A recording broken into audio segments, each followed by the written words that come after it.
Hi friends, நம்ம இந்த வீடியோவில் ஃபினான்ஸ் பற்றி ஷார்ட் எக்ஸ்ப்ளனேஷன் நம்ம பார்க்க போகிறோம். ஃபினான்ஸ்னால் என்ன, நமக்கு ஏன் ஃபினான்ஸ் தேவை, ஃபினான்ஸில் என்னென்னலாம் டைப்ஸ் இருக்குது அப்படிங்கிறத நம்ம இந்த வீடியோவில் பார்க்கலாம். What is finance?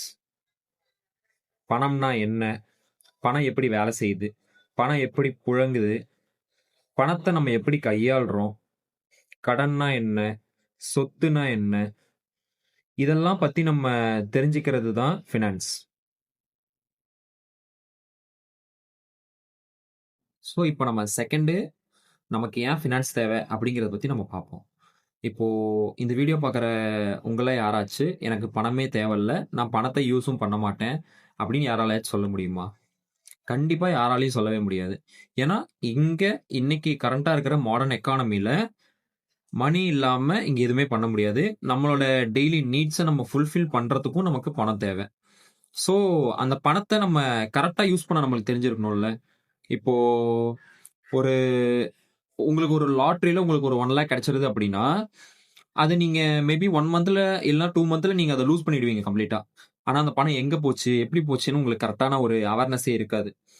ஸோ அதை நீங்கள் ப்ராப்பராக எப்படி இன்வெஸ்ட் பண்ணலாம், சேவ் பண்ணலாம், இந்த மாதிரி எல்லாம் உங்களுக்கு தெரியணும் அப்படின்னா நீங்கள் அதுக்கு ஃபினான்ஸ் தெரிஞ்சிருக்கணும்.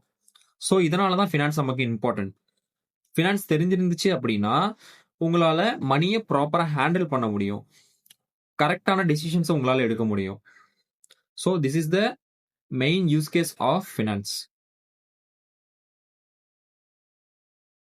ஸோ இப்போ நம்ம அடுத்து தேர்டு டைப்ஸ் ஆஃப் ஃபினான்ஸ் பற்றி பார்ப்போம். இந்த ஃபினான்ஸில் மொத்தம் 3 கேட்டகரிஸ் இருக்குது. பர்சனல் ஃபினான்ஸ், கார்ப்பரேட் ஃபினான்ஸ், அடுத்து வந்துட்டு பப்ளிக் ஃபினான்ஸ். இதை கவர்மெண்ட் ஃபினான்ஸ்னும் சொல்லுவாங்க.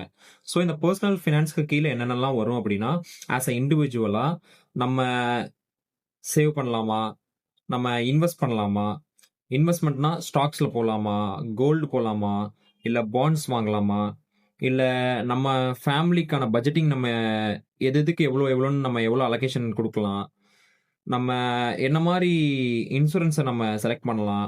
ஸோ இந்த மாதிரி நம்ம டெசிஷன்ஸ் எடுக்கிறது எல்லாமே பர்சனல் ஃபினான்ஸுக்கு கீழே வரும். So next second one corporate finance.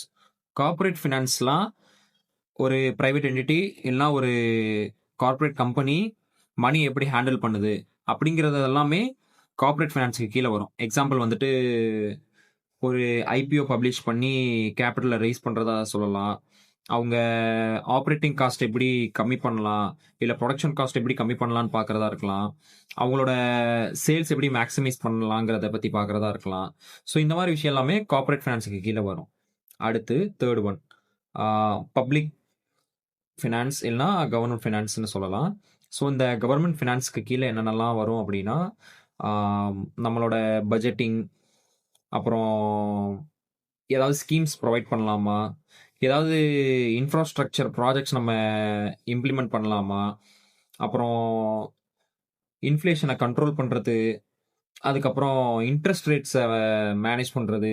So இந்த மாதிரி விஷயம் எல்லாமே கவர்மெண்ட் ஃபினான்ஸ்க்கு கீழே வரும். ஸோ ஃபினான்ஸ் பற்றி சிம்பிளாக சொல்லணும் அப்படின்னா, finance is more about managing money. நம்ம மணியை எப்படி மேனேஜ் பண்ணுறோங்கிறது தான் ஃபினான்ஸோட மெயின் கோரே.